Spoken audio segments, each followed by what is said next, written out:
नसल्ली अला रसूलिल करीम अम्मा बाद। अज़ीज़ान किराम, आज 15 अगस्त हिंदुस्तान के अंदर आज़ादी मनाने का दिन है और ये आज़ादी का दिन पूरे हिंदुस्तान में इस तरीके से मनाया जाता है गोया कि ये पूरे हिंदुस्तानियों का एक मिला जुला त्योहार है। इस मुल्क में बहुत सारे मजहब के लोग रहते हैं, हर एक मजहब के लिए कुछ त्योहार होते हैं, लेकिन चूंकि मजहब के हिसाब से अलग अलग त्योहार होते हैं, यानी हिंदू अगर हैं तो उनका अपना अलग त्योहार है, उस दिन मुसलमानों का कोई त्योहार नहीं। इसी तरीके से मुसलमानों का 2 त्योहार जो ईद और बकर ईद है वो सिर्फ मुसलमानों का त्योहार है। लेकिन इस अज़ीमुश्शान हिंदुस्तान में जो आज एक त्योहार की शक्ल अख्तियार कर गया है, ये ऐसा त्योहार है जिसमें हिंदू हो, मुस्लिम हो, ईसाई हो, सिख हो या इसके अलावा और मजहब के लोग हों, ये तमाम लोगों का एक त्योहार है। त्योहार के माने ही खुशी के दिन के होते हैं और हिंदुस्तान के अंदर 15 अगस्त ये बहुत बड़ी खुशी का दिन है। ज्यादातर लोग तो जानते ही हैं कि ये 15 अगस्त क्यों मनाया जाता है, लेकिन हम यहाँ पे बैठे हैं तो थोड़ा सा बता देना बेहतर है, इसलिए कि हो सकता है कि कुछ ऐसे लोग हों या हमारी माँओं और बहनों में से कुछ ऐसी हों जो ना जानती हो अच्छे से, तो इसलिए थोड़ा सा इसके बारे में एक जिम्मेदार का बताना बहुत जरूरी है। अज़ीज़ान किराम, हमारा मुल्क हिंदुस्तान 1800 ईस्वी से पहले यहाँ पे मुसलमानों की एक जबरदस्त हुकूमत थी। दुनिया के अंदर बहुत सारी हुकूमतें थी, लेकिन हिंदुस्तान में मुसलमानों की एक बहुत पावरफुल हुकूमत हुआ करती थी और यह हुकूमत कोई मुख्तसर अरसे के लिए नहीं थी। ऐसा नहीं है कि हुकूमत 25-50 साल की रही हो। मुसलमानों की मजबूत हुकूमत तकरीबन 1000 साल तक इस हिंदुस्तान में चली है और जो आज इतना बड़ा हम हिंदुस्तान देख रहे हैं, ये हिंदुस्तान जब तक मुसलमानों के हाथ में था ये बहुत बड़ा, पूरा बांग्लादेश, पाकिस्तान, बर्मा तक, अफगानिस्तान तक उस जमाने में हिंदुस्तान हुआ करता था। लेकिन इस दुनिया में अंग्रेज जो है, जो ईसाई मजहब को मानने वाले हैं, इनको इंसानियत से मोहब्बत नहीं है। इनको अपनी जात से, अपनी कौम से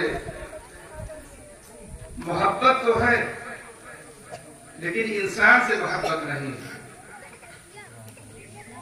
ये ऐसी कौम है जो ऐसा जाल बुनती है कि उस जाल को कोई देख नहीं पाता है। ये जाल उस वक्त दिखाई देता है जब इंसान जाल के अंदर पूरा फंस जाता है और जब निकलना चाहता है तो उसे हर तरफ फंदा दिखाई देता है और उस वक्त सोचता है कि हम फंस गए। इसी तरीके से हिंदुस्तान में बरतानिया के लोग आए और 1601 ईस्वी में जब वो लोग आए, हालांकि उससे पहले भी आते थे, यानी 1300 कुछ ईस्वी में सबसे पहला जो अंग्रेज यहाँ पे आया है वो 1400 ईस्वी से पहले आया है। लेकिन 1601 ईस्वी में पूरा एक मिशन के तहत आए और यहाँ पे बादशाह के नुमाइंदों से बात करके कि हम इस मुल्क में तिजारत करना चाह रहे हैं ताकि इस तिजारत के जरिए से इस हिंदुस्तान का भी फायदा हो और जो यहाँ की चीजें हैं हम यहाँ से लेकर के दूसरे ममालिक में ले जाएंगे तो उसका भी फायदा होगा और आपके मुल्क का भी फायदा होगा। तो 1601 से धीरे धीरे धीरे धीरे ये लोग इस मुल्क में आते गए और मंसूबाबंदी करते रहे। तकरीबन 150 साल या 150 से ज्यादा साल हो गए, यानी 1757 ईस्वी में ये लोग इतना मजबूत हुए, इतना छा गए कि ये वेस्ट बंगाल में वहां की हुकूमत के ऊपर गालिब आ गए और वहां पे जो नवाब सिराजुद्दौला थे उनको शिकस्त दे करके उस इलाके में वो छा गए और उसके बाद अपनी मेहनत करते रहे यहां तक कि 1799 ईस्वी में टीपू सुल्तान को शहीद कर दिया और उनके शहीद करने के बाद उन अंग्रेजों का हौसला इतना बुलंद हुआ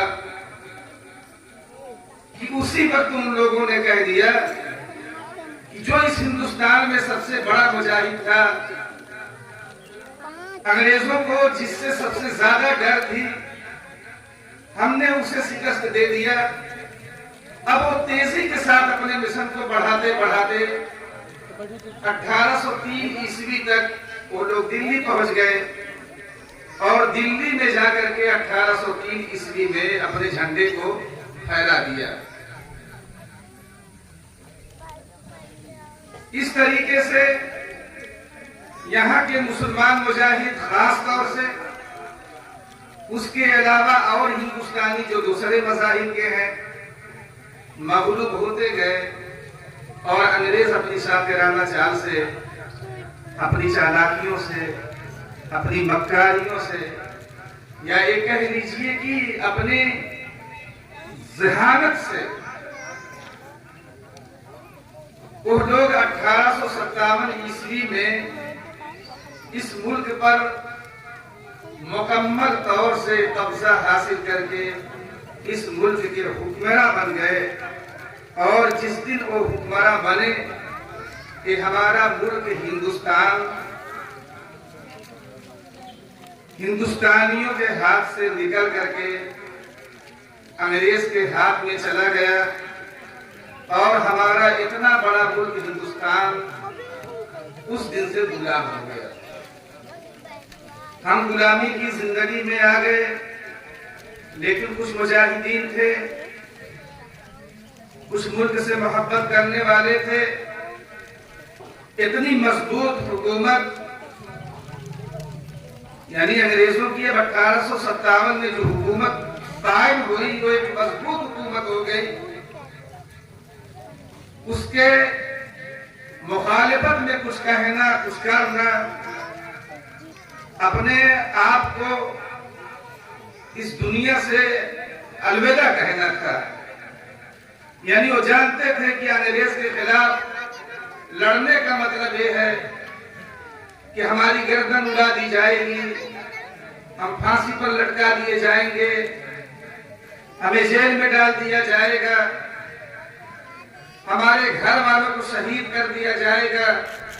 लेकिन आसिसाने के नाम 1857 ईस्वी में उनकी हुकूमत कायम होने के बाद भी हमारे हिंदुस्तानी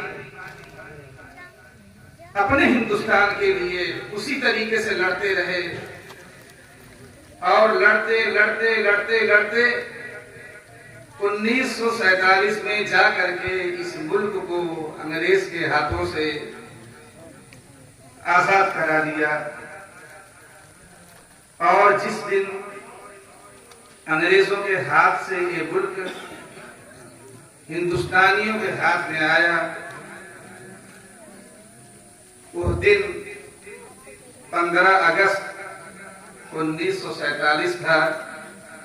यानी 90 साल तक अंग्रेज इस मुल्क में एक बहुत ताकतवर हुकूमत अपनी बाकी रखे, लेकिन यहाँ के लोग लड़ करके, शहीद हो करके, कुर्बानी दे करके 90 साल के बाद इस मुल्क को अंग्रेज के हाथों से आजाद करा दिया।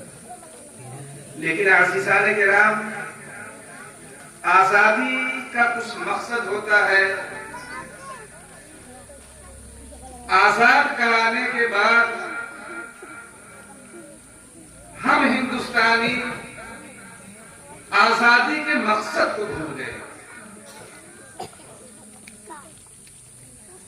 आजाद होने का मकसद सिर्फ और सिर्फ ये था, क्या अंग्रेज के जमाने में सरकारी नौकरियां नहीं थी? क्या अंग्रेज के जमाने में तरक्की के काम नहीं हो रहे थे? क्या अंग्रेज के जमाने में बिजनेस के हब नहीं बढ़ते जा रहे थे? क्या अंग्रेज के जमाने में इस रेलवे का काम अपनी तरक्की पर नहीं था? क्या अंग्रेज के जमाने में इस मुल्क में लोग अनाज नहीं पैदा करते थे?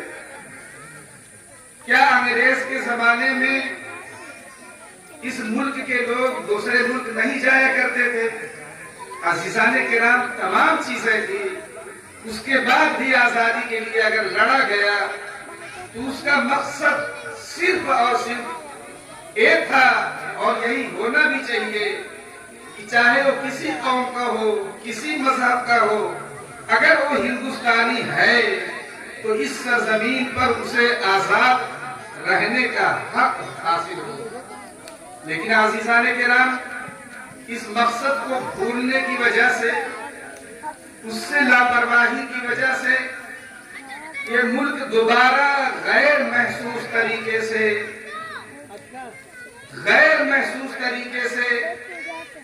लोग इसको अपने शिकंजे में लेते गए, और आजाद होने के बावजूद भी जो आजादी का मकसद है आज दिन ब दिन फौत होता जा रहा है। यानी आजादी के मकासद से जो नतीजा निकलता है, उस नतीजे से आज हम दूर होते जा रहे हैं। उसकी वजह यह है कि हमारे अंदर वो सोच नहीं है, हमारे अंदर मुजाहिदे का वो जज्बा नहीं है। हम अपनी जान को दिन ब दिन कीमती समझते जा रहे हैं, हालांकि दिन ब दिन हमारी ये जो जान है, हमारी जो रूह है, इसकी कीमत कम होती जा रही है। इसलिए कि हम किसी मौके पर अपनी आवाज को नहीं उठा रहे हैं। हम कहीं पे गलत देखते हैं तो मसलहतन खामोश होने के आदी बनते जा रहे हैं। हम गलत को देख करके गलत कहना छोड़ दिए हैं। आज नतीजा ये है कि जो यहाँ की मौजूदा हुकूमत है वो धीरे धीरे अपने हमारे इस मुल्क को, इस हिंदुस्तान को ज़हनी एतबार से लोगों को गुलाम बनाती जा रही है। ऐसा नहीं है कि सिर्फ मुसलमानों को ये गुलाम बना रही है। ये मौजूदा हुकूमत और हिंदुस्तान में कुछ ऐसे तत्व के लोग हैं जिनके अंदर फसाद है, जिनके अंदर नफरत है, वो इस मुल्क को तबाही के दहाने पर लेकर के जा रहे हैं। और सरकारी जो अमला इस मुल्क की सालमियत के लिए है, इस मुल्क के अंदर लोगों को अमनो सलामती से रहने का हक देने के लिए है, आज उसी का इस्तेमाल करके